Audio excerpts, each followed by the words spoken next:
Welcome to our comprehensive guide on how to effectively judge individual events at PSEFA tournaments. This guide will provide you with a wealth of essential information, setting clear expectations for judging various individual events encompassing limited preparation, platform, and interpretation categories.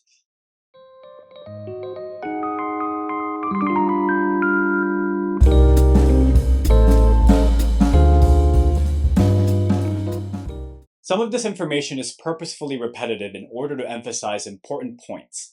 So this lesson will walk you through what to expect from the moment that you arrive at a tournament to the moment you submit your ballot after a round. It will also offer specific information regarding the different individual events. Upon arrival at the tournament, make sure to check in with the tournament. This is either through the tournament management system or the ballot table to collect your assigned room information. It is essential to collect your ballot several minutes before the start of each round. Throughout the event, it is important to maintain a positive and attentive attitude towards each speaker. Tournaments are often early and on weekends, so this may be more difficult on some days than others. Still, the tournament has an interest in giving students a positive an experience as possible. Use respectful language when referring to the students. Before the round begins, ensure that all cell phones and pagers are turned off to prevent any disruptions. Make sure to come prepared with the necessary tools, including a stopwatch for timing speeches, a pen for writing comments, and a pad of paper for taking notes. Commence the individual event as close to the designated starting time as possible. This may mean that you start without waiting for every student to show up. Pay attention to any notification that a student signed in to the round, whether on a whiteboard or on a sheet of paper. Utilize the provided speaking order sheet to keep track of student attendance, and be mindful of students who are double entered in two events during the same round, as they may need to leave early or arrive late. As a judge, it's crucial to maintain fairness and objectivity when evaluating students' performances. Keep in mind that students may face environmental challenges beyond their own control, whether the tournament is in person or online. But either tournament issues like prior rounds running late can affect a student's punctuality. Online tournaments may uniquely include issues like location, microphone quality, lighting background, noise, or whether they are sitting or standing.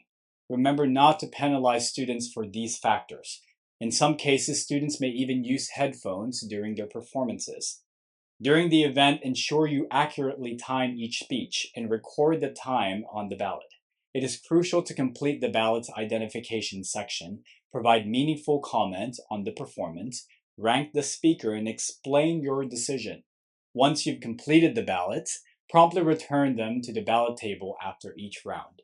When evaluating the performances, consider factors such as whether speeches exceed the allotted time, audience engagement, and adherence to event-specific guidelines.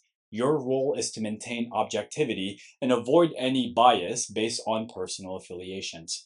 Your responsibilities as a judge extend beyond merely evaluating the students' performances. Arrive promptly at the ballot table before each round and return completed ballots in a timely manner. Refrain from providing oral critiques before submitting your ballots. Ensure that your rankings and ratings are clear. Remember that the tournament director may remove a judge from a round if there are any potential conflict of interest. So if you are assigned a ballot with a student that you have previously coached or are associated with at a school you are judging for, you should let the ballot table know immediately.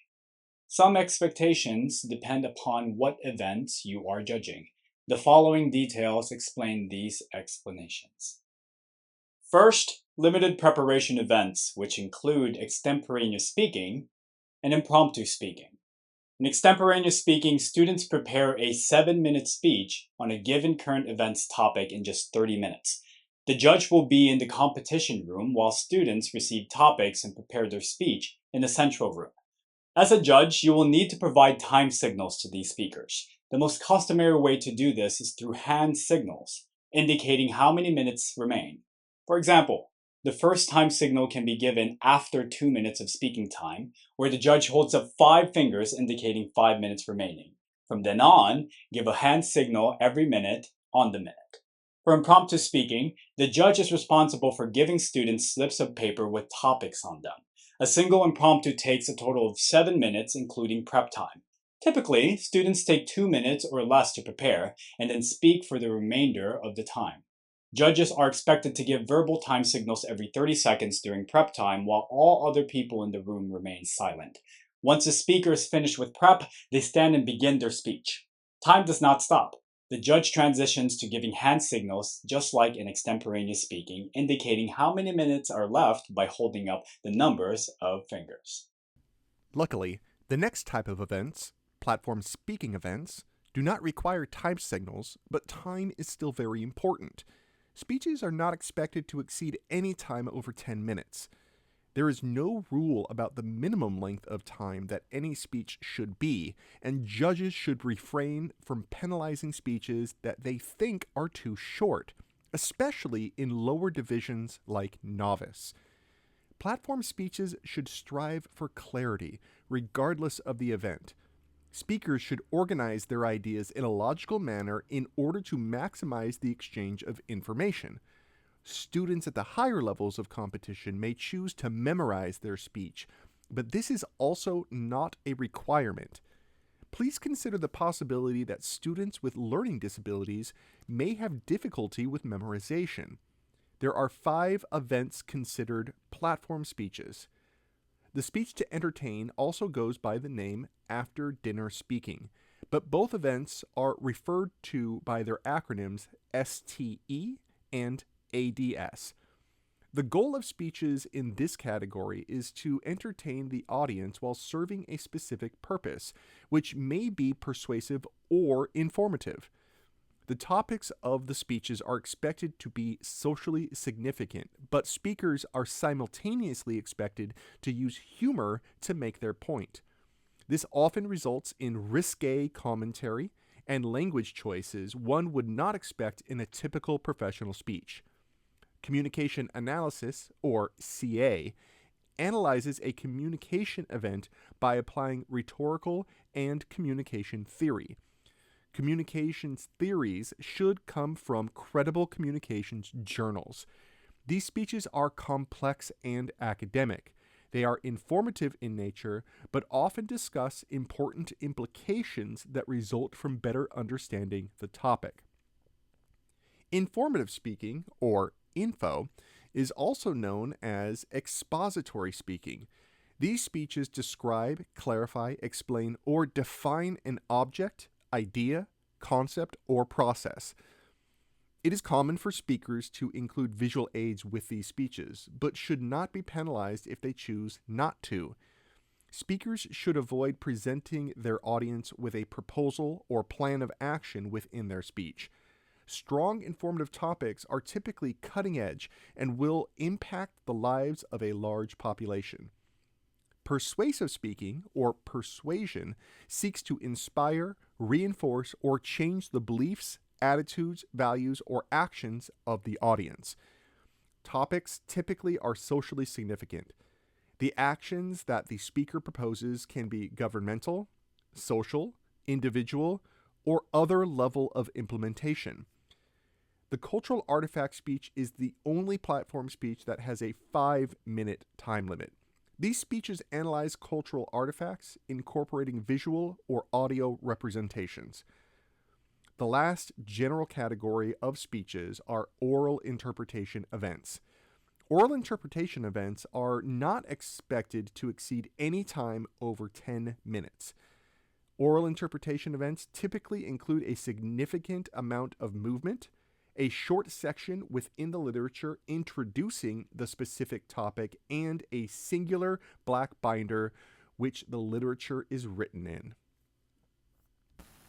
Dramatic interpretation, or DI, presents dramatic material portraying various characters, engaging in dialogue. Prose interpretation includes short stories and essays. It is very common for a prose performance to be written in the first person.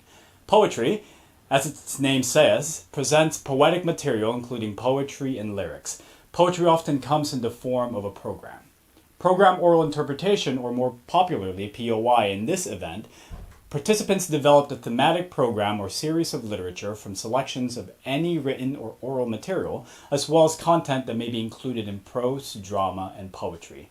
Dramatic duo interpretation, or simply duo, performs a cutting from a play involving two or more characters. Reader's theater is also known as interpreter's theater, but is even better known as RT or IT.